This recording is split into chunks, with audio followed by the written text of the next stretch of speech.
Hola y bienvenidos a la cumbre inaugural de Hay House. Es un verdadero placer contar con la participación de todos ustedes en este evento tan especial. Mi nombre es Dra. Joan Borysenko y mi área de estudio es la intersección entre la medicina de la mente y la del cuerpo, la psicología y la antigua sabiduría espiritual. Me alegra mucho presentarles a mi colega y viejo amigo Dr. Bernie Siegel. Bernie, como le gusta que le llamen. Nada de Dr. Siegel. Es todo un innovador, un hombre totalmente brillante. Tiene todas las credenciales, incluida su pertenencia a la sociedad Phi Beta Kappa. Antes era cirujano pediátrico de oncología y fue uno de los primeros doctores en relacionar la vida emocional de una persona con el proceso de sanación. En 1986 escribió un libro llamado Amor, Medicina Milagrosa, que realmente conquistó el mundo. Inició este libro todo un efecto dominó. Bernie formó un grupo allá por el año 78 al que llamaba Pacientes Excepcionales con Cáncer. Y la verdad es que era una forma hermosa de terapia grupal e individual en el que usaba dibujos, sueños, imágenes y sentimientos de sus pacientes. Él la llamaba cuidafrontación, carefrontation. Una forma de confrontación que es segura, terapéutica y llena de amor, que facilita el logro de cambios personales de estilo de vida y de sanación de la propia vida. A raíz de los cambios que empezó a notar en pacientes con cáncer, Bernie se dio cuenta de que no hace falta tener una enfermedad para necesitar una cura. En realidad todos necesitamos lo mismo. Los beneficios físicos, espirituales y psicológicos que resultaban de esta terapia lo llevaron, diría yo, a tener el deseo de ser un bodhisattva. Alguien que siente compasión por todo el mundo. Bernie quiere que todos nos demos cuenta de nuestro potencial interior para la sanación, de algo de lo que todos somos capaces. Hace poco, Bernie ha sido elegido como uno de los 20 sanadores espirituales en vida más importantes, y realmente lo es. Ha sido una inspiración para mí desde el principio de mi carrera, y pueden aprender más sobre él en su sitio web www.berniesiegelmd.com. Durante la próxima hora vamos a discutir la visión particular que Bernie tiene sobre la salud y la sanación. Se trata de un tema que él ya ha tratado en sus muchos libros y particularmente en un par de los que vamos a hablar hoy, libros de milagros y de fe, de esperanza y sanación. Así que Bernie, bienvenido. Me alegra muchísimo pasar esta hora con usted. Para empezar, quisiera hacerle la pregunta fundamental que cualquiera en medicina le preguntaría a una persona que ha tenido mucho éxito. Usted estaba en la cima de la especialidad cuando era cirujano de oncología. Sabía qué hacer, conocía los artículos en este campo. Lo que se estaba investigando tenía el toque que hacía falta, y lo que hizo fue separarse por completo de la medicina para observar la vida emocional de sus pacientes. ¿Cómo sucedió? ¿Por qué pasó usted por este cambio? Sucedió por varios motivos. Uno fue... Me río porque mi mujer no fue muy razonable. Tuvo 5 niños en 7 años, incluidos mellizos. Resulta que yo quería una niña, así que ella seguía intentándolo, y ahora tenemos una hija. Pero sabe, me di cuenta de que los dos estábamos enfermando por los 5 niños. Quiero decir, estábamos totalmente exhaustos, así que empecé a preguntarle a pacientes en mi despacho, ¿usted ha tenido un hijo hace poco o ha cambiado de trabajo o se ha mudado? Y me decían, ¿cómo lo ha sabido? Y bueno, yo no lo sabía, pero resulta que es lo que me pasaba a mí, así que intentaba que se dieran cuenta de que su propia vida los podía estar haciendo vulnerables.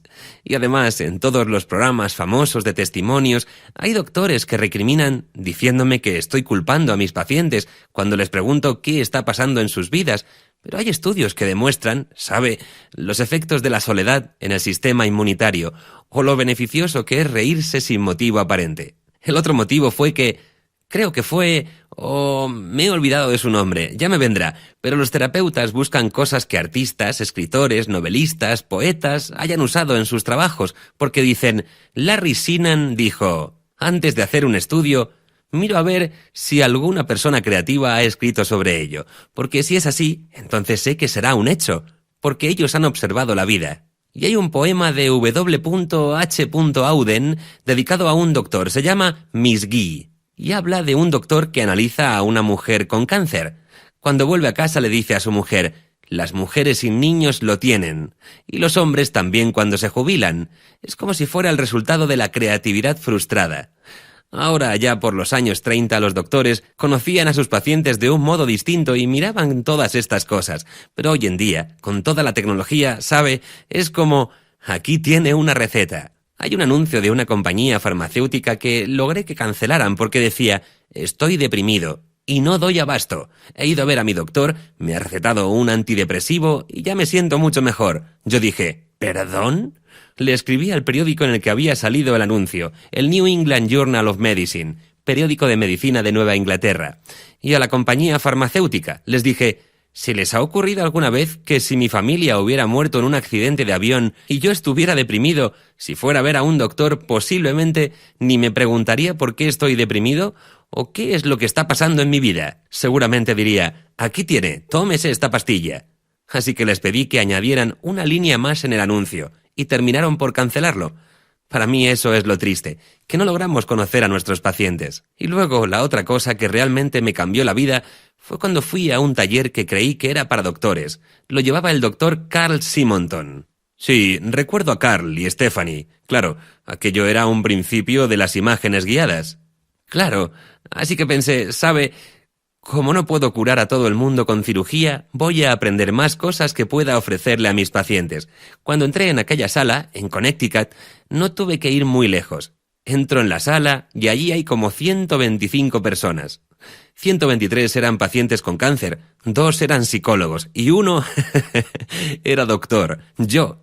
Pensé que era increíble que ni siquiera un oncólogo de todo el estado de Connecticut hubiera ido a aquel encuentro. Y cuando me siento con mis pacientes, porque esa es otra cosa que aprendí, que no hace falta tener un escritorio, ¿sabe? No me siento detrás de nada. Una mujer joven sentada a mi lado era una de mis pacientes con cáncer de mama y me dijo una cosa que nunca he olvidado. Ojalá la pudiera encontrar hoy en día. Me dijo, Bernie, eres un tío genial. Me siento mejor cuando estoy en tu oficina, pero no puedo llevarte a casa conmigo, así que necesito aprender a vivir entre visita y visita. Oh, claro, porque luego usted escribió un libro con ese título. Es interesante esta historia. La verdad es que eso que me dijo me cambió la vida, porque pensé, bueno, voy a ir a casa, vamos a empezar los grupos de apoyo, ¿sabes? Tengo algo que ofrecerles. Al menos si no les puedo salvar la vida, puedo hacer que tengan una vida mejor. Y ahí llegó la siguiente lección. Imagine enviar 100 cartas a sus pacientes con cáncer. Le dije a mi secretaria que escribiera que la invitación era solo para los que recibieran la carta, pero se olvidó. Así que yo entré en pánico. Porque si recibes una carta, tal vez puedas llamar a tus vecinos o tus familiares y decirles, venga, vamos todos. La carta dice que vamos a vivir una vida larga y mejor, ¡vamos! Literalmente esperaba que vinieran entre 300 y 500 personas. Pero vinieron 10 mujeres y yo pensé que realmente no conocía a mis pacientes, ni sus vidas, ni sus ganas de vivir.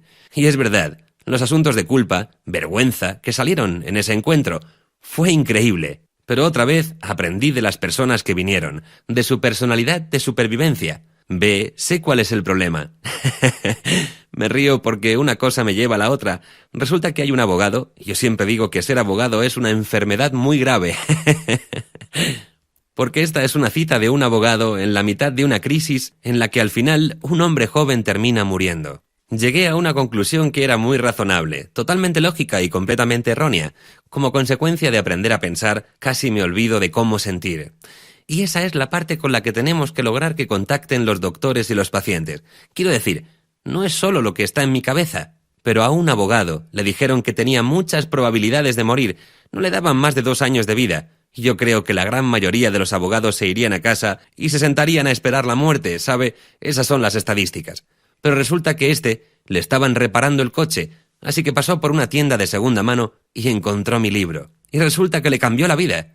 El tumor que tenía desapareció, literalmente. En su siguiente escáner no había nada, así que le dijo a su doctor, ¿quieres saber cómo lo he hecho? Y el doctor le dijo que no. Fue a su radiación y le preguntó La lo base mismo, de datos y de también virus le ha respondió sido que no. actualizada. Eso es lo más triste, ¿ve?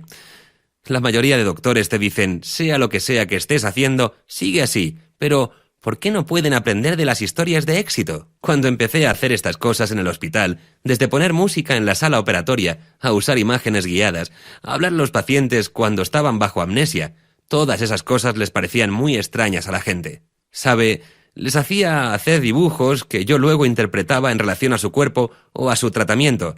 Pero lo que aprendí fue que nadie estaba en contra del éxito. Así que, si algo daba resultado, las enfermeras eran mis principales aliadas, porque veían que mis pacientes mejoraban y empezaban a hacérselo saber a los demás doctores. Y luego, me solía reír porque veía a un paciente nuevo y me decía: «Madre mía, el hospital aquí es muy agradable». Les he preguntado que por qué nos tratan tan bien y me han dicho que es política del hospital. Y yo me echaba a reír porque no era política de Siegel, ¿ve? El hospital vio que era efectivo y lo hicieron suyo. Hacían felices a los pacientes. Así que nunca me llevé ningún mérito.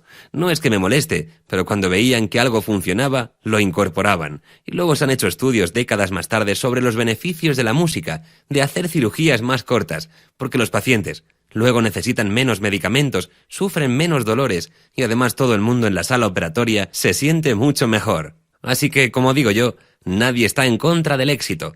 Pero lo que yo descubrí es que si das una lección tipo «yo tengo razón y tú no», terminan queriendo quitarte la licencia. Y siempre les decía a médicos integrales que hicieran lo que ellos saben, que dejen de decirle a los demás que saben más que ellos. No hay que crear conflictos. Sencillamente hay que hacer lo que uno sabe. Si funciona, entonces sus mentes se van a abrir y te van a empezar a preguntar cómo lo haces y van a querer aprender todas esas cosas. Y hay una cosa más que tengo que decir porque usted antes lo ha nombrado, y es sobre el potencial. Potencial es algo que significa mucho para mí, en el sentido de que el futuro no va de estadísticas. Pero lo triste es que si alguien mejora cuando en teoría no debería mejorar, cuando no se esperaba que alguien mejore, ¿cómo lo llaman los doctores? ¿Sabe? Se podría decir que es un milagro, o más probablemente lo llaman una remisión espontánea, y lo cierto es que uno no aprende de los milagros o de las cosas excepcionales. Al menos los doctores no lo hacen. Cuando estaba leyendo el libro de Solzhenitsyn, Cancer Ward, el ala de oncología, él usa un término precioso, porque él es un hombre que tuvo cáncer, así que cuando escribe un libro sobre ello, viene de un nivel de conocimiento muy profundo.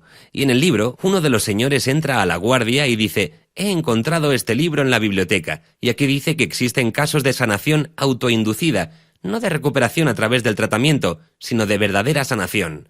Y era como si la idea de la sanación autoinducida surgiera de aquel gran libro abierto como una mariposa multicolor. Solo él, con una expresión sin esperanza y obstinada en la cara, les soltó: «Supongo que para eso hay que tener la conciencia limpia». Quiero decir, que intuitivamente lo sabía todo, porque otra vez, la mariposa es un símbolo de transformación.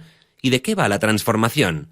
De crear un nuevo orden en la vida, armonía, ritmo, el arco iris, porque cada color literalmente tiene un significado cuando haces que la gente dibuje. Y los terapeutas que emplean el arte en su terapia, y los terapeutas nubios, lo saben. Los doctores, en cambio, nunca piensan en estas cosas. De hecho, me sigo riendo porque otra vez es difícil detenerme. Y si tiene otra pregunta, por favor, interrúmpame. Pero una cosa más, cuando empecé a conocer a terapeutas nubios y a trabajar con ellos, porque había hecho un dibujo para Elizabeth Kubler-Ross y no podía creer cuánto sabía de mi vida solo con la información que obtenía del dibujo. Pero Carl Jung, hace unos 90 o 100 años, interpretó un sueño y diagnosticó correctamente un tumor cerebral.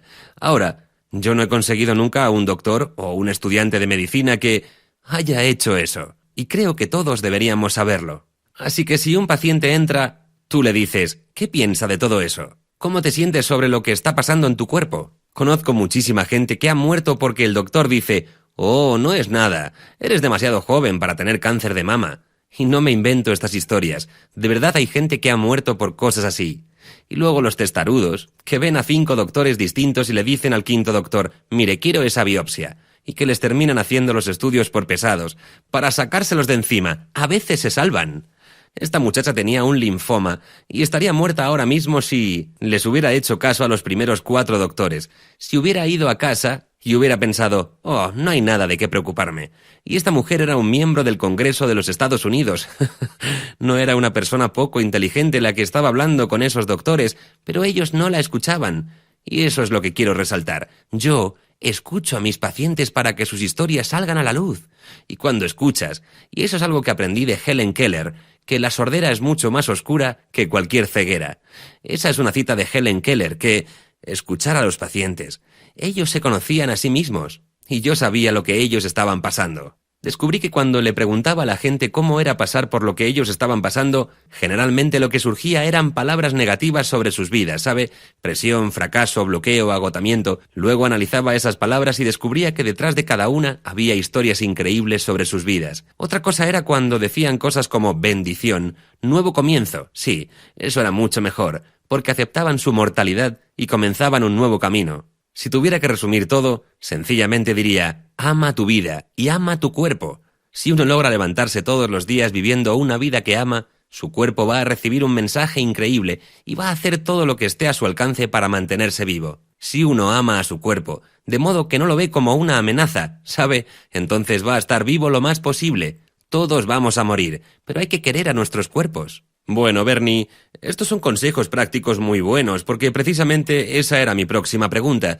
Sé que tal vez mucha gente que nos está escuchando tenga cáncer, o diría que casi todos tienen un amigo o un familiar con cáncer. Así que volviendo a Solzhenitsyn y su libro Cancer World, el ala de oncología, lo que queremos saber es esto. Si hay gente que puede de un modo u otro recuperarse a través de la sanación autoinducida, o como dijo, lo que los médicos suelen llamar una remisión espontánea. ¿Qué elementos hacen posible este tipo de fenómeno? Lo que usted dice es que necesitamos sanar nuestras vidas, porque tenemos que amar nuestras vidas y nuestros cuerpos. ¿Sabe? Lo interesante de todo esto es que yo también entrevisté a Tenzin Bonthurman, que fue el primer monje budista tibetano ordenado alguna vez por su santidad el Dalai Lama. Y es uno de los más grandes estudiosos del budismo tibetano, y estamos hablando sobre lo que es ser libre interiormente y dejar que el amor se manifieste. Y yo dije, ¿cuál sería el ejercicio más importante que le recomendaría a la gente si tuviera que destacar solo uno? Y me respondió, cada uno tiene que recordar que es valioso, y que su propia vida es muy valiosa. Y lo que usted ha dicho es exactamente lo mismo. Claro, yo le digo a la gente que busque puntos en común. Por ejemplo, ya sea que uno esté leyendo la Biblia, las enseñanzas de Buda, ¿sabe? O si usted, o Siegel, si dice, madre mía, todas estas cosas son muy parecidas. Claro, es porque funcionan. Han encontrado temas comunes y cosas que enseñarle a la gente. Claro, de esto surge una pregunta más bien fisiológica, Bernie, porque digamos que le acaban de diagnosticar una enfermedad y está muerto de miedo. Sabe, tiene tanto miedo que puede saborearlo. Y lo que sabemos es que una vez que uno tiene ese tipo de miedo, se desencadenan todo tipo de procesos en la amígdala. Sabe, la parte del sistema límbico que se encarga de ese tipo de sentimientos. Lo que ocurre es que efectivamente se bloquea la mente racional, que reside en otra parte del cerebro, sabe, más hacia los lóbulos frontales, el córtex prefrontal. Así que se hace difícil estar lúcido para pensar, soy valioso, mi vida es un tesoro, confío en mi cuerpo. Y todas esas cosas cuando la amígdala te dice, por el amor de Dios, te estás muriendo. ¿Qué le recomienda a la gente?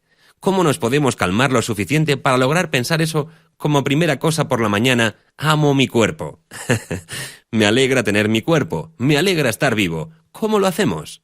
Bueno, todo eso lleva su trabajo, pero quiere decir, desde esta perspectiva de trabajo, que por ejemplo los alcohólicos anónimos le dicen a la gente, simula hasta que sea verdad. Pues yo durante años, antes de que supiera de esa idea, le decía a la gente, actúa y compórtate como la persona que querrías ser. La vida es realmente ese tipo de experiencia. Quiero tener un rol claro, no quiero ser una persona con miedo, quiero ser un ser humano lleno de amor. Pues bien, cuando te levantes mañana por la mañana, actúa como si fueras esa persona. Y ensayas y practicas y dejas que la gente que te rodea sean tus críticos. Cuando yo intentaba ser un mejor doctor, mi familia, mis pacientes y las enfermeras fueron mis críticos. Pero sabes, son críticos como si fueran guías o entrenadores vitales. Ese es otro concepto que me gusta. Te están entrenando, te están ayudando a dar mejores resultados. No te dicen, eres un desastre, nunca vas a llegar a nada, no lo vas a lograr. Te dicen, hoy no lo has hecho bien. Así que levántate por la mañana agradecido con la vida, mírala y elimina lo que te esté matando. Por eso es que dije, ¿sabe? Cuando le pedí a una mujer que describiera su enfermedad y dijo, presión. Resulta que era su matrimonio. Literalmente estaba a punto de ser ingresada con un dolor muy fuerte que ella describía como presión cuando se dio cuenta de que lo que le causaba la presión era su matrimonio. El dolor se le fue y ella se marchó a casa a arreglar su matrimonio. Y como detalle gracioso, tengo que decir que una vez una mujer dijo, cuando me dijeron que tenía cáncer de mama, me hicieron una mastectomía y luego fui a que me dieran el divorcio. Así que perdí una teta y un idiota. Y olvidarla. Pero ve, Ese es el comportamiento de supervivencia. E incluso otra mujer me decía, me estoy divorciando y tengo cáncer, y la verdad es que no sé si aceptar un pago grande o pagos mensuales de mi marido por el divorcio. Yo le dije, para mí es obvio que debería aceptar los pagos mensuales. Cuando me preguntó por qué, le dije que si aceptaba esos pagos, entonces no se iba a morir nunca. Claro. Puedes volver loco a tu marido. Pagos mensuales durante el resto de su vida, ¿ve? Así que sonrió y hoy en día está viva. Y todo le está yendo bien, recibiendo sus pagos mensuales. Así que son esas cosas. Te levantas por la mañana y eso cuesta trabajo, pero yo lo hago, créame, que tengo muchos problemas y cuando me levanto, ¿por qué doy las gracias? Quiero decir, un ejercicio práctico que me gusta mucho y que he empezado a hacer es que tenemos 26 letras en el abecedario. Pues el primer día del mes me levanto y pienso, vale, ¿de qué 3 cosas estoy agradecido que comiencen por A? ¿Ah? Y ese ejercicio me da unos días libres al final del mes, ¿lo ve? Pero sabe, a veces me cuesta. Pero lo que es interesante es que, por ejemplo, tienes la letra N. Vale, pues ahora tienes que encontrar 3 cosas positivas con esa letra. Así que no te centras en lo que te va a pasar o en si vas a morir en un mes o en unos días. Solo te centras en encontrar 3 cosas que empiecen por N. Y yo realmente siento que es un ejercicio muy efectivo para distraerse de pensamientos problemáticos o temerosos y centrarse en cosas positivas. Ese es un gran consejo. Sabemos que la gratitud es realmente beneficiosa y que cambia actitudes, pero hay que llevarla de un «oh, esto es bueno» a una práctica de verdad, una rutina. Eso es lo que más me gusta, pero digamos, ¿qué hace cuando llega a la Q o a la Z? Sí, leyendo algo de Joseph Campbell, decía que Nietzsche escribió «ama tu destino». ¿Puedes imaginar decirle eso a un paciente? Pero Campbell dijo, lo que Nietzsche nos intenta decir es que cuando estamos atravesando un calvario, debemos decir, ¿qué puedo aprender yo de todo esto? Y la verdad es que leer eso me ha ayudado mucho. Y lo digo por lo que yo llamo mi parte de doctor / cirujano. Sabe que quiere dar recetas y decirle a la gente qué hacer y qué es bueno para ellos y que por qué no lo están haciendo. Y me di cuenta de que los pacientes no son felices cuando me comporto así. Al contrario, cuando actúo con compasión, se sienten mucho mejor. Y como dijo un muchacho que se moría de VIH, lo que es maligno no es la enfermedad, sino el no responder con compasión a una persona que la tiene. Y por supuesto, cuando respondes con compasión, la persona mejora. Pero déjeme darle un par de anécdotas de pacientes. Yo tenía un paciente en uno de los grupos de apoyo que estaba a punto de morir, así que su familia dijo, queremos ir a Colorado, porque le encantan las montañas, y morirá allí. Yo les dije, llámenme cuando fallezca, me gustaría asistir al funeral. Pasa un año y nadie me llama. La verdad es que me había enfadado un poco, que no hubieran tenido en cuenta mi deseo y mis sentimientos, así que llamo y adivine quién coge el teléfono. El señor. El mismo que se suponía que tenía que estar muerto. Y le dije, ¿por qué lo llamaba? Que estaba enfadado con su familia. Y me dijo, pues no me morí, porque allí era todo tan hermoso que me olvidé de morirme. ¿Ve? Una vez conté eso en una clase en Colorado y hubo gente que me dijo que no entendían cómo le podía haber ayudado aquel viaje. Yo le respondí que entonces tal vez necesitaban mudarse a Florida. ¿Sabe? Depende de cada uno. Porque yo conocí a alguien de Florida que se suponía que tenía que morir en 5 meses. Y en lugar de eso vivió 5 años y medio. Comprarse una casa en el océano, meditar con las cintas de Bernie en el porche... Oh, ese paciente cambió totalmente. Y era de gran ayuda en el hospital. Una de las cosas que contaba era que... porque ese hombre era multimillonario. Decía que fue a la oficina y les dijo a todos los empleados que cancelaba el código de vestimenta porque solo le quedaban unos meses de vida. ¿Y cuál era el sentido de ponerse corbata? Y luego, no importaba dónde me lo encontrara, si presentándome en alguna conferencia o cualquier otra cosa, que él siempre andaba en camiseta y sudadera. Y ya sabe, ese tipo de cosas. Y la verdad es que hoy en día me resulta casi imposible ponerme corbata, porque siempre pienso en él, y no me preocupa lo que la audiencia vaya a decir sobre cómo me visto. Soy solo yo, ¿sabe? Sin miedos, sin preocuparme sobre lo que piensan los demás, sino sobre lo que yo puedo hacer. Volviendo al tema del potencial, y también incluso riéndome cada 3 o 4 horas sin motivo. Eso es importante. No puedes tener miedo cuando te estás riendo, y puedo... Bueno, eso es verdad.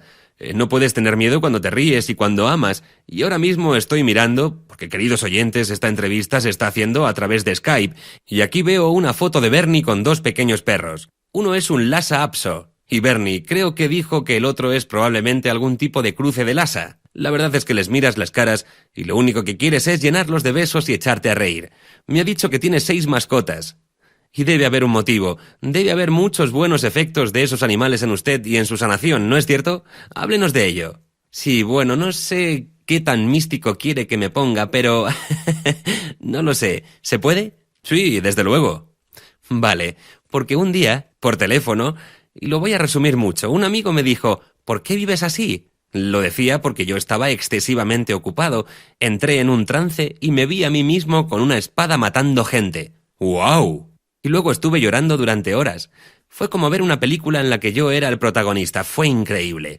Y ese fue el momento en el que realmente tuve un sentimiento muy fuerte de que me había hecho cirujano por eso, como para compensar por eso. Nuestra casa era como un zoo cuando mis hijos eran más jóvenes, y estaban ahí para echarme una mano. Teníamos cabras, patos, gansos, y rompíamos todas las leyes de mascotas exóticas. Incluso teníamos zorrinos, pájaros y ardillas que la gente rescataba. Cada vez que el veterinario recibía algún animal me preguntaba, «Siegel, ¿te lo quedas?» Y yo siempre decía que sí. Y luego los niños lo cuidaban, y la policía nunca nos denunciaba, porque sabía que lo hacíamos con cariño, si sabe a lo que me refiero. Sí. Ahora sabemos, gracias a nuestros estudios, que si cuidas un perro o un gato, tus niveles de oxitocina y serotonina se elevan. Son sustancias que ayudan a crear lazos. Y otra vez, son las relaciones lo que nos mantienen vivos. Un estudio en Australia, si tienes un ataque al corazón con un perro, un año después, el 6% de la gente había muerto. De los que no tenían perro, murió el 25%. Recuerdo ese estudio, yo me quedé realmente pasmado. Tener un perro realmente te mantiene vivo mucho más tiempo. Y si te quieres casar, primero te compras un perro, luego lo sacas a pasear, y así conoces a tu pareja. Y luego, en un estudio, literalmente, el 40% de las mujeres dijeron que conocieron a su marido paseando al perro. Las mujeres se ríen cuando lo digo, pero es estadísticamente cierto. ¿Sabe? Es el tipo de lazos que se crean en torno a estas criaturas. Y debo añadir que cuando vuelvo a casa de pasear los perros, mi mujer siempre me pregunta, ¿a quién has conocido hoy? Se preocupa. Pero otra vez, las mujeres viven más que los hombres con el mismo tipo de cáncer. Ahora, lo que a mí un día me dejó pasmado fue leer un artículo sobre, creo que eran melanomas malignos, de cómo los hombres tenían una supervivencia más corta que las mujeres con el tumor en el mismo punto del proceso, en el mismo sitio, etc. Y el oncólogo que escribía el artículo, para mí que no tenía vida familiar en absoluto, porque escribió que el estrógeno y la progesterona deben estar protegiendo a las mujeres de algún modo, haciendo que vivan más. La verdad es que si me encontrara ese hombre le diría, ¿puedo hablar con usted un momento? ¿Qué? ¿Entonces los hombres casados viven más que los hombres solteros con el mismo cáncer porque duermen rodeados de progesterona y eso los protege? Y la audiencia siempre se ríe, porque ese señor claramente no ve la verdad, ¿sabe? Y yo también siempre trato de capacitar a las mujeres porque muy a menudo oímos cosas como «Tengo 9 hijos, no me puedo morir hasta que todos estén casados y se hayan ido de casa». Y 20 años después la mujer falleció cuando el 9º hijo se fue de casa. ¿Sabe? Lo que yo quiero es que haga un altar en casa, que ponga allí las fotos de sus bebés y que los quiera. Tú eres uno de tus propios niños. Los hombres a veces dicen cosas como, si no puedo trabajar, ¿qué sentido tiene la vida? Y lo dicen con la mujer y 2 niños sentados a su lado en mi despacho. Otra mujer me llamó un día y me dijo, mi marido se sentía mejor después de verlo a usted, pero luego su oncólogo le dijo, ya no puedes trabajar, ni navegar, ni jugar al tenis. Vino a casa, se puso una pistola en la sien y se suicidó. Lo que yo digo es que si alguna vez un doctor me dijera, no puedes trabajar más, yo le diría, escríbalo en mi receta, para que mi mujer sepa que no es que soy un vago, sino que no tengo que trabajar más. Otra vez, se trata de hacer lo que uno ama. En vez de decir, oh, entonces me voy a ir a casa a morir. Lo que hay que decir es, vale, yo no tengo que trabajar, ¿qué puedo traer a mi vida que reemplazar eso? Y cuando logras hacer eso, por ejemplo, otra vez un abogado, que sus padres lo obligaron a estudiar Derecho, se pasó la vida haciendo lo que ellos querían. Así que cuando le dijeron que le quedaba poco tiempo de vida, cerró su despacho de abogados y empezó a tocar el violín, que es lo que siempre había querido hacer, ser músico. Ahora, varios años después, trabaja en una orquesta, ¿sabe? Está perfectamente ni rastro del cáncer. Y esas son las cosas que empecé a ver, que cada paciente tiene una historia, porque encontré a pacientes de nuestro consultorio que realmente creía que habían muerto. Por ejemplo, un caso del que he escrito a menudo y que cuento muchas veces es el de un paisajista que estaba a punto de jubilarse. El hombre desarrolló una úlcera y los doctores asumieron que era por el estrés de la jubilación, pero no se curaba y la biopsia mostró que era cáncer. Así que me lo mandaron para operar. Yo le dije, John, necesito que venga ya mismo al hospital. Ha estado viviendo con este cáncer durante meses. Pero él me respondió, se olvida de una cosa, doctor, es primavera. Voy a ir a hacer que todo esté bonito. Así si me muero, el mundo al menos será más bello. Volvió después de un par de semanas y yo lo operé. Le dije, John, lo siento, no lo he podido curar. Va a necesitar radiación, tal vez quimioterapia. Y él dijo, usted olvida algo. Sigue siendo primavera, así que yo me voy a ir a casa y voy a poner todo bonito. Así cuando me muera, el mundo va a ser un lugar más hermoso. 6 años después, la enfermera me da su planilla. Yo dije, este hombre está muerto. Debemos tener 2 pacientes con el mismo nombre. La enfermera me dijo, Bernie, abra la puerta. Así que abrí la puerta del consultorio y ahí estaba John sentado en la camilla y me dijo, tengo una hernia de levantar pesos en mi negocio de paisajismo. Vivió hasta los 94 años. Se fue después de que su mujer falleciera, como si ese hubiera sido el verdadero final de su vida, así que ya no necesitaba más estar aquí. De hecho, tiene un discurso en su 70 aniversario de boda, porque le quería decir a la gente cuándo me había enseñado sobre lo hermoso que es el mundo. Y sabe, a él no le interesaba morir, lo que le interesaba es cómo contribuir en algo a este mundo. Bernie siempre me ha encantado cómo cuenta historias, y ahora hay todo un nuevo campo llamado medicina narrativa. De hecho, he visto un anuncio en el The New Yorker, creo, hace algún tiempo, de que la Universidad de Columbia ofrece un máster en medicina narrativa. La idea es que se aprende muchísimo de las historias de la gente, se empieza a reconocer, igual que ha hecho usted, que el modo en que vivimos y nuestras historias de vida tienen mucho que ver con el mejorarse, el sanar en el verdadero sentido de la palabra. ¿Cómo debería afectar esto la educación en el campo de la medicina? Porque usted ha hecho mucho trabajo con estudiantes de medicina. ¿Se está volviendo más atractivo este tipo de estudio? ¿Qué está pasando? Bueno, hay varias cosas tristes sobre la medicina. Y una es que, por ejemplo, yo me convertí en doctor por motivos sanos. Amo a la gente. De pequeño era artista, así que quería usar mis manos. Quiero decir, la ciencia y arreglar cosas siempre me interesó. Lo triste fue que, como le escribí en una carta al decano de mi facultad de medicina, ustedes me hicieron un buen cirujano, pero no sé cómo cuidar de mí mismo o de mis pacientes. No me respondió. Eso era en la facultad de medicina de Cornell, en New York. El decano era nuevo y no me respondió. Recientemente nombraron a un nuevo decano, una mujer. Decidí escribirle también y le mandé una copia de la misma carta, que ahora tiene más de 30 años. Y la mujer me respondió, así que bueno, al menos parece que ahora hay señales de vida. Y yo llamo a lo que se hace en las facultades información médica, no formación médica. No te enseñan nada sobre la gente, te enseñan sobre enfermedades en cuerpos. Así que cuando los estudiantes escriben en sus solicitudes de ingreso que les fascina el cuerpo humano, el decano les debería decir que en cada cuerpo viene también una persona. ¿Sabe? Estuve a punto de dejar la medicina. Seriamente, era demasiado duro emocionalmente para mí. Tenía un paciente que era veterinario y le dije, creo que me voy a hacer veterinario. Voy a ir a la facultad y voy a cambiar de carrera. Creo que va a ser menos duro para mí que tratar con gente. Él me dijo, no lo haga. Las personas son las que nos traen los animales a los veterinarios. Y me explicó que lo que necesitaba aprender era cómo cuidar a la gente. Volvemos al principio, ¿ve? Me ayudó a vivir entre visita y visita. Además, nuestros recuerdos y nuestros sentimientos están almacenados en nuestro interior, ¿sabe? Si no contamos historias, tenemos un diario, todas esas cosas te ayudan a mantenerte sano. Luego, como dice Alice Miller, también nuestra infancia está almacenada en nuestros cuerpos, pero no solo la infancia, sino toda nuestra vida. Cuando hice aquel dibujo que mencionaba antes para Elizabeth Kubler-Ross, una de sus primeras preguntas fue, Bernie, ¿qué está intentando esconder? Porque había cogido un papel en blanco y con un color también blanco estaba haciendo una capa como si fuera de nieve. Así que me dijo, no necesitaba ese color blanco, está intentando cubrir las cosas.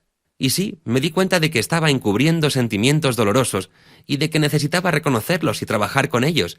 Así que, si ayudáramos a los doctores mientras están estudiando, ¿sabes? ¿Por qué ha elegido esta especialidad? ¿Por qué quiere ser doctor? ¿Cuáles son los motivos sanos y los no tan sanos? Me encantaba mi amigo Karl Menninger, el psiquiatra. Lo conocí muy bien porque decía que iba a escribir un libro que se iba a llamar 10 casos perdidos, sobre gente que está viva y bien. pero que en teoría debería estar muerta. Pero cuando le envié mi primer libro para que lo viera y me hiciera algunos comentarios, me dijo: no voy a escribir mi libro porque usted ya lo ha hecho. Ve, ese es un psiquiatra. Pero me dijo: Bernie, ¿y si usted se hubiera hecho cirujano como reacción a sus tendencias destructivas? Así que me encanta decirle a la gente, cuando me preguntan que por qué me he hecho cirujano, que porque me gusta clavarles cuchillos a la gente. Eso sí que es buscar un modo positivo de decirlo. Y te miran como: ¡oh, Dios mío, pero... ¿sabe? Pero piense en ello. O piense en alguien como Kevorkian. Porque lo que yo he sentido es que tiene un problema con la muerte. Se hizo patólogo, ¿sabe? Así que ayuda a la gente en el sentido de que los mata, pero los ayuda a morir. ¿Por qué no ha puesto su propio hospital? Realmente me parece que si alguien, un psiquiatra o un terapeuta, se hubiera sentado con él cuando era estudiante, a lo mejor se hubiera podido centrar en los motivos sanos que tenía para elegir este campo, y no en los malos motivos. Así que tal vez no hubiera necesitado ejercer ese tipo de poder sobre la muerte. Y quisiera añadir que de muchos mitos, cuentos de hadas y de mi propia experiencia, siempre le puedo decir a la gente: si quiere vivir por siempre, ame a alguien. Lo único que es inmortal es el amor. Cuando amas, tu cuerpo prolonga la vida. Además, yo soy parte de la junta directiva del cielo y como consultor, la primera vez que lo visité, no podía creer la cantidad de gente infeliz que había allí arriba. Dije: estáis en el cielo, ¿por qué os sentís así? Y una de las personas me dijo: mire, yo comí verduras durante 30 años, meditaba 4 veces al día, quería a todo el mundo, hacía deporte todas las mañanas y al final me he muerto. Si hubiera sabido que me iba a morir, hubiera dormido hasta tarde y me hubiera comido una langosta. Así que siempre le digo a la gente: no traten de no morir, sino de mejorar su calidad de vida. Otra cosa que me llevó a centrarme en esa idea fue una frase de la Madre Teresa. Ella dijo que cuando la gente una vez le pidió que fuera a una manifestación contra la guerra, ella dijo que no iba a ir. Cuando se estaban marchando, bastante decepcionados, la madre les dijo: perdonen, si alguna vez organizan una manifestación por la paz, avísenme. Y eso me ha ayudado mucho a ayudar a la gente y a sanar sus vidas, no a batallar contra nada. Porque, por ejemplo, he tenido pacientes que son objetores de conciencia. Otra vez, sus oncólogos no los entienden, así que dicen: voy a matar a su cáncer. Esa es una cita textual de un doctor a un amigo mío que es cuáquero. Mi amigo le respondió: yo no mato nada, soy objetor de conciencia. Y se fue del consultorio. Y cuando le pides que haga imágenes de cosas, él aparta de sus imágenes las células cancerígenas porque no quiere hacer daño a nada. Y a pesar de todo eso, siguió vivo otros 12 años. Quiero decir que no se fue a casa y se murió. Pero ¿qué hubiera pasado si el doctor le hubiera dicho: Dave, déjeme que lo trate para ayudar a que su cuerpo sane y curar su enfermedad? Entonces, no hubiera sido todo sobre matar el cáncer. Y Dave hubiera estado dispuesto a recibir el tratamiento. Así que es muy importante que los doctores conozcan a sus pacientes, y una de las herramientas más importantes que tenemos para curar son las palabras. Todos los que nos estén escuchando ahora, que cojan un lápiz y escriban palabras, palabras, palabras, sin espacio entre las 3. Palabras, palabras, palabras, palabras, y que miren en lo que se convierten, en armas. Uno de mis niños lo hizo en la escuela y me lo trajo a casa, y fue muy terapéutico, porque me enseñó que igual que puedo matar o curar con un bisturí, puedo matar o curar con palabras. Así que me puse a trabajar en aprender cómo hablarle a mis pacientes. Mi mente va tan rápido que los nombres no me llegan a tiempo. Ya me vendrá, pero este era un niño que tenía la polio, y escuchó que el doctor le decía a su madre: su hijo no va a ver el amanecer mañana. Y el niño se enfadó con el doctor, y en vez de recostarse a morir dijo: voy a ver el amanecer. Y se dio cuenta de lo poderosas que eran esas palabras. En la oficina, Milton Erickson, ese es el nombre del psiquiatra, que no me venía antes, y de la hipnoterapia ericksoniana. En su oficina a veces escribe en la plantilla algo y luego le dice al paciente que se ha olvidado una cosilla, y sale del despacho un momento, y claro, ¿qué hace el paciente? Pues mirar qué es lo que ha escrito el doctor, y él siempre escribe: progresa bien. Así que el paciente se sienta y piensa: genial, estoy progresando bien. Yo tenía ancianos de 90 años en mis grupos de apoyo y les decía: ¿podrían venir como terapeutas? Y me decían: ¿cómo vamos a ser terapeutas nosotros? Pero habían vivido más de 90 años, habían pasado todas las cosas de las que la gente tiene miedo, así que aceptaron. Y un día estábamos hablando de los miedos, así que le pregunté a uno de los abuelos a los que les había pedido que vinieran: bueno, ¿de qué tiene miedo usted? Se quedó en silencio durante unos minutos y todos estábamos allí esperando una respuesta, hasta que de repente dijo: oh, ya lo sé, tengo miedo de conducir por la avenida durante la noche. Y toda la sala se echó a reír. Era eso lo único que quedaba que le diera miedo. Y yo puedo decir sinceramente que no le tengo miedo a nada gracias a mis experiencias con estas personas. Sé que sea lo que sea que pueda pasar, voy a poder superarlo. Eso no quiere decir que no sufra si pasan cosas, si pierdo a mis seres queridos, etc. Pero eso no es miedo. Es amor y el sentido de que vamos a estar aquí por siempre. ¡Wow! Eso es hermoso, muy hermoso. Queridos oyentes, mientras meditabais sobre el poder de las palabras, y ese fue un pequeño ejercicio muy interesante, Bernie, lo de escribirlas y decir que las palabras se transforman en armas, creo que uno de los ejercicios más simples para todos nosotros es intentar pensar en las palabras que vamos a decir y ver si somos capaces de decir lo mismo de un modo más dulce, más positivo.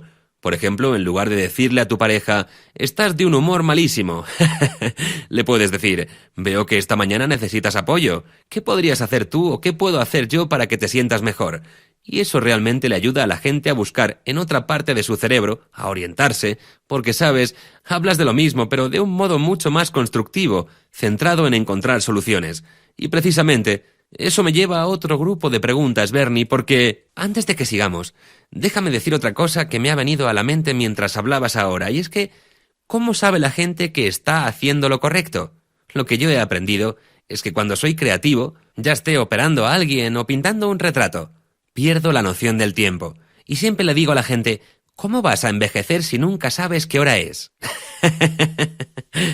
¿Sabe? Porque otra cosa que he descubierto es que, por ejemplo, yo mismo una vez estaba sufriendo mucho por una lesión, pero empecé a pintar, y entonces era capaz de ponerme de pie, algo que no podía hacer si no. Estaba siempre tumbado. Así que empecé a pintar, a ponerme de pie, y estar allí durante horas y horas, o lo mismo en la sala operatoria. Y cuando acababa, me tenía que volver a tumbar. Así que le decía a la gente, encuentren las cosas que les hacen perder la noción del tiempo, sea lo que sea. Pueden ser jugar con sus nietos, pintar, no importa, encuéntrenlas, porque ese estado es el más sano en el que se puede estar. Es totalmente cierto, porque es como un estado meditativo, que es cuando las células se pueden regenerar porque los pensamientos no te molestan. Así que ese es otro gran consejo práctico, ¿sabe? Para algunos de nosotros son pequeñas cosas. Para mí, por ejemplo, si puedo pasear a los perros, dar una vuelta y ver la belleza, me siento regenerado.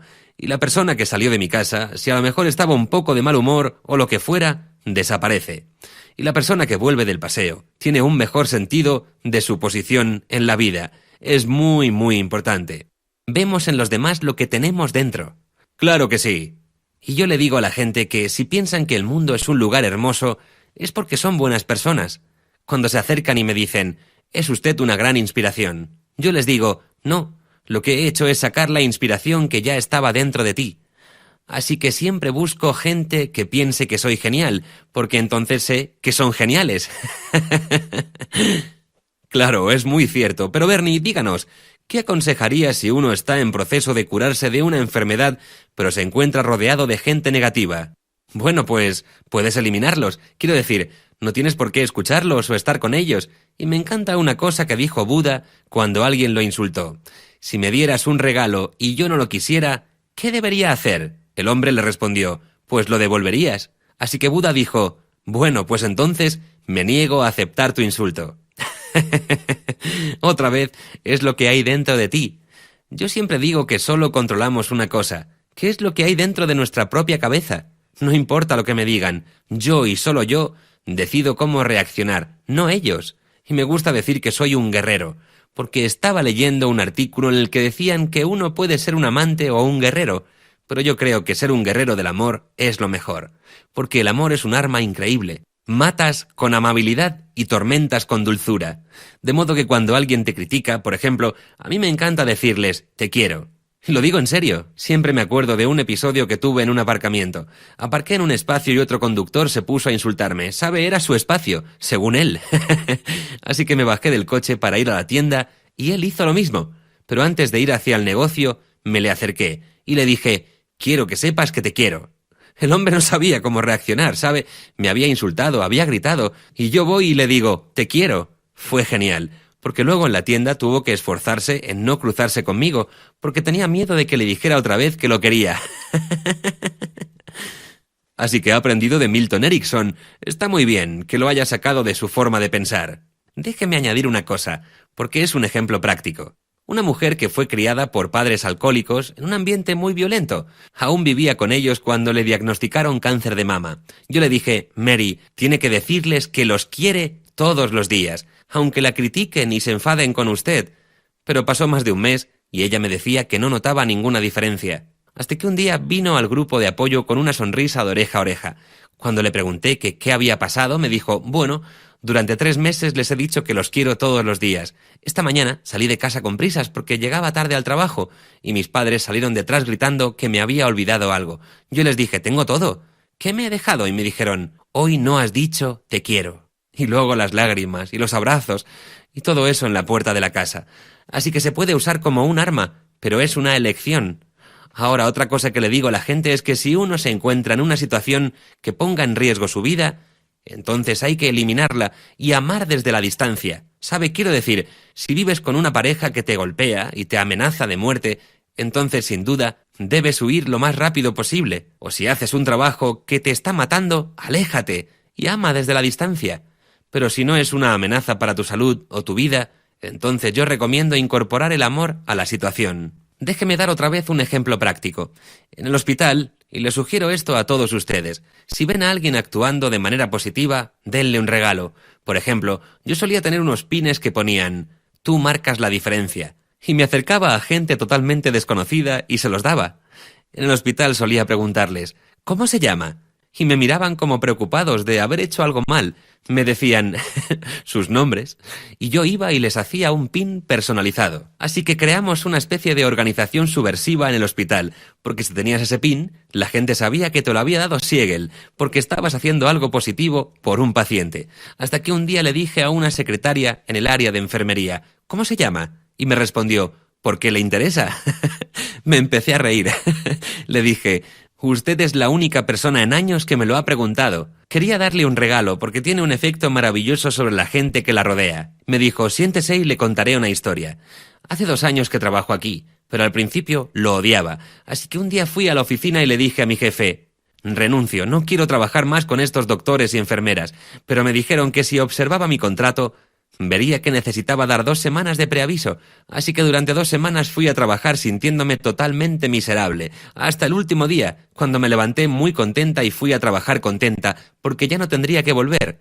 Y resulta que me di cuenta de que ese día la gente a mi alrededor también estaba contenta, así que no renuncié. Decidí ir a trabajar todos los días de buen humor. ¿Sabe? Por eso digo que es una decisión personal. Cuando comencé con ese trabajo leí mucho sobre campos de concentración y todo ese tipo de eventos horribles, porque me interesaba aprender de los supervivientes. Como dijo Viktor Frankl, vivir es sufrir, sobrevivir es encontrarle significado al sufrimiento. ¿Sabe? Ese es el consejo.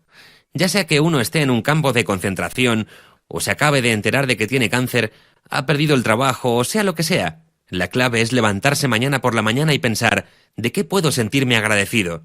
¿Cómo le puedo dar mi amor al mundo?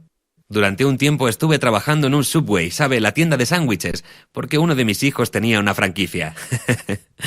La gente pensaba que me estaban utilizando, porque como yo soy conocido, tal vez esperaba a captar clientes. Se ha por eso, detectado pero no. una amenaza. Yo quería trabajar ahí porque era realmente terapéutico. Cuando la gente entraba a comprar, yo estaba en la posición de poder. Si me pedían un sándwich, yo les decía, vale, pero antes responda a mi pregunta. Y les hacía preguntas como, ¿cómo te presentarías a ti mismo ante Dios? ¿Cuál ha sido el mejor día de tu vida? Y así tengo como más de 100 preguntas que nos servían para iniciar una terapia. Y otras personas que ya estaban sentadas en las mesas añadían sus comentarios y realmente aquello se convertía en una terapia de grupo. Todo dentro del Subway. Me río porque mi hijo me terminó echando la bronca, porque la tienda estaba llena de gente que no se quería marchar y no había espacio para más clientes. Y eso no era bueno para el negocio, porque la gente no se iba, disfrutaban allí sentados charlando. Así que el mensaje es que hay que ver el trabajo con esa perspectiva. ¿Cómo podemos contribuir al mundo a través de nuestro modo de interaccionar con la gente? Ese es el secreto, trabajar para los demás. Eso es muy bonito. Nos ha contado varias historias realmente geniales, y yo siempre he sentido, Bernie, que es así como se aprende, a través de las historias. Historias son lo que tenemos almacenado en la mente. Y ahora tengo una pregunta. Usted sabe que yo originalmente era biólogo e investigaba las células cancerígenas, hice mucha investigación básica, y terminé por interesarme especialmente en los aspectos psicológicos de la supervivencia. Así que me empecé a preguntar ¿por qué alguna gente se cura? Empecé a investigar la literatura sobre remisiones espontáneas y vi que se cree que la gente que las experimenta generalmente comparte 3 actitudes. No quiere decir que si uno adopta esas 3 actitudes vaya a experimentar una remisión, sino que es simplemente un factor común. El primer punto en común es la creencia en el potencial humano, el mismo en el que tú tienes tanta fe. Es decir, creer que es posible tener uno de esos episodios de sanación autoinducida.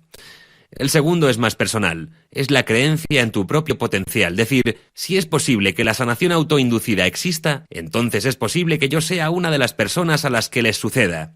La tercera actitud es que las personas que terminaban experimentando la sanación autoinducida pasaban también por la experiencia espiritual de transformación.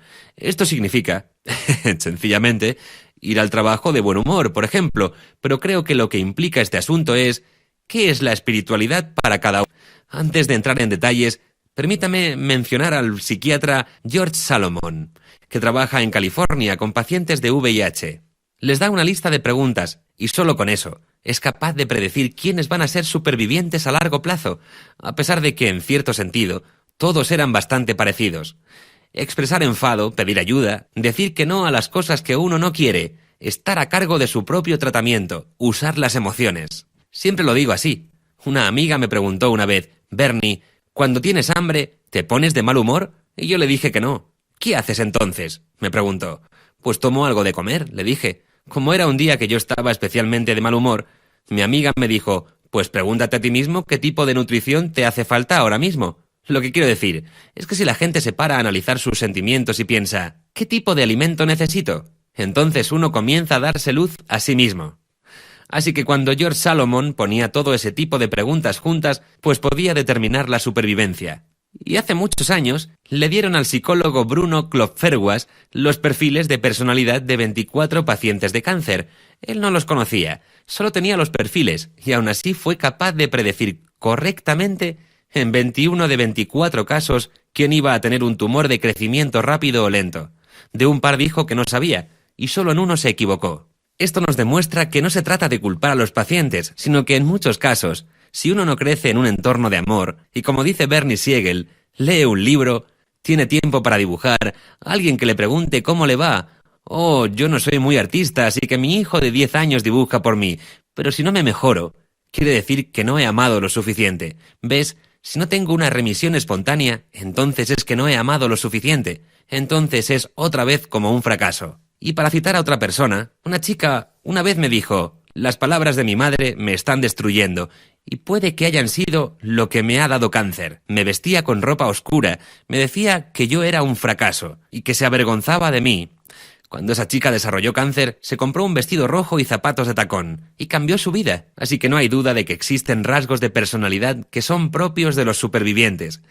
Pero eso no quiere decir que haya que echarle la culpa a nadie. Se trata de observar lo que te está pasando y evaluar tu propio potencial. Ernest Holmes, el fundador de Science and Mind, Ciencia y Mente, tiene una frase muy buena en uno de sus libros. Se pregunta qué pasaría si Jesús hubiera sido la única persona normal que ha habido en la historia. Bueno, así es como yo lo interpreté, y me causó una gran sonrisa, igual que seguro que él tenía una gran sonrisa cuando lo escribió. Pues claro, eso implica que todos podríamos potencialmente ser como Cristo. Claro que sí. Hay que intentarlo y ver qué pasa. No hay nada que perder. Ahora están saliendo varios libros sobre curas energéticas. Son estudios científicos en los que la imposición de las manos consigue curar. A mí me ha pasado tener lesiones y no creer en el sanador. Alga, hace años, pero mi mujer me llevó a verla a una reunión médica y le dijo, Alga, mi marido tiene una lesión en la pierna que se hizo entrenando para un maratón. ¿Podrías ayudarlo? Así que Alga vino y en 5 minutos ya no me dolía nada. Puso las manos en mi pierna y eran como hierros calientes. Y luego me levanté y estaba perfecto. Y eso que yo era un no creyente. Pero he aprendido a vivir según mi experiencia, no según mis creencias. Totalmente. Fe, lo que puede hacer la fe. Yo conozco a una mujer, una amiga mía, Susan, de la que hablo bastante a menudo. Tuvo padres alcohólicos que se suicidaron y les dijeron a sus hijos que también lo hicieran porque no los querían. Ella es la única superviviente de su familia. Un día le pedí que me trajera la foto de un bebé y me dijo que no tenía ninguna, pero sabes, yo la escuchaba y primero todo era enfado hasta que empezó a surgir el amor. Y ella me dijo, he dejado que el amor entrara en mi prisión y lo ha cambiado todo. Ha convertido todo lo negativo, todas las experiencias de mi vida en algo con significado. Y ahora ella es mi maestra. Realmente tiene una fe increíble y ha vivido más de 30 años más de lo que los doctores le habían dicho. Porque Susan tenía una enfermedad autoinmune y yo creo que eso tampoco es por azar. Dirigía todo su enfado hacia su propio cuerpo, contra sí misma. Lo que yo le ayudé a hacer, como ella decía, es que yo la escuchaba porque realmente no sabía qué otra cosa hacer. Gritaba, insultaba a su familia. Yo me quedaba ahí sentado porque no sabía cómo reaccionar, pero al final me di cuenta de que hice lo mejor que podía hacer. Dejé que se vaciara. Finalmente, con alguien que la escuchara. Y eso le permitió escucharse a sí misma. Y le diría a todos nuestros oyentes hoy que si quieren ayudar a los demás, a alguien en su familia o a quien sea, le pregunten cómo está. Y no importa qué tan larga sea la respuesta, lo único que hay que responder es Después de 1 hora y media, alguna vez me han dicho, esta es la mejor conversación que he tenido en mi... ¿Y no es cierto, Bernie, que al fin y al cabo todos queremos ser vistos, ser escuchados, ser respetados y amados? Y cuando tenemos una relación con quien sea, ya sea una amistad, parentesco o un cliente, cuando son realmente capaces de ver a la otra persona, realmente se da una transformación. Y pienso, ¿sabes? Lo que le he preguntado antes, ¿qué es la espiritualidad? Realmente he estado respondiendo todo este tiempo, porque se trata principalmente de amor. Lo que yo hago es ver la religión como un modo de aprender, porque escribo artículos en periódicos y salgo hablando en público, y hay gente que me dice que soy satánico y ocultista y que me voy a ir al infierno. Eso me lo dijo un ministro, y también algunos lectores del periódico, solo porque no creo en lo mismo que ellos. Y el ministro que me dijo que soy satánico, una vez cuando estaba por dar clase en Tupelo, Mississippi, me dijo, tú enseñas el uso de las imágenes guiadas. Satán podría apoderarse de tus imágenes. Pero de verdad que para mí fue todo un shock. Resulta que cierro los ojos y no sé distinguir si estoy lleno de amor o si estoy siendo satánico. Me resultaba difícil entenderlo, así que tuve varias conversaciones muy interesantes con él. Básicamente lo que yo le dije fue, no voy a decir ni una palabra en mi clase que no haya dicho también Jesús. Voy a basar mi clase entera en Jesús. Y resulta que de repente ya no era tan mala persona, si sabía quién era Jesús. Pero literalmente, cuando uno lee los mensajes de Jesús, dice exactamente lo mismo, que aquel que busque salvar su vida, la perderá. Si te conviertes en lo que los demás quieren, pierdes tu vida. Pero entonces, ¿cómo salvas tu vida? Pues desprendiéndote de tu falso yo. Es entonces cuando ocurren cosas maravillosas. Otro tema que me resulta muy importante en cuanto a la espiritualidad es que yo nací como un patito feo. No voy a entrar en detalles, pero tuvo mucho que ver con una enfermedad de mi madre y cierto trauma al nacer, pero tuve una abuela que me salvó la vida, porque no tuvo problema en querer a aquella cosa horrible. Mi madre me describía como un melón púrpura, no como un niño. Pero estuvo mi abuela. Y por eso la historia del patito feo siempre me ha fascinado, porque el patito no se fue de casa maldeciendo a su madre, que lo había echado, y luego un día vio en un charco de agua que se había convertido en un cisne. Joseph Campbell habla de una tigresa que muere dando a luz, y la cabra a la que perseguía cría al tigre recién nacido, y aquí otra vez aprendemos de los animales. No dicen déjalo morir, dicen vamos a criarlo, a salvar su vida, y el tigre cuando crece cree que es una cabra, hasta que conoce a otro tigre que le dice ven conmigo, que tú no eres una cabra. Y Campbell dice ¿a dónde lo lleva? Al charco de agua, para que pueda ver su propio reflejo. Y ese charco de agua es el yoga y la meditación. Entonces me di cuenta de que eso es lo más importante.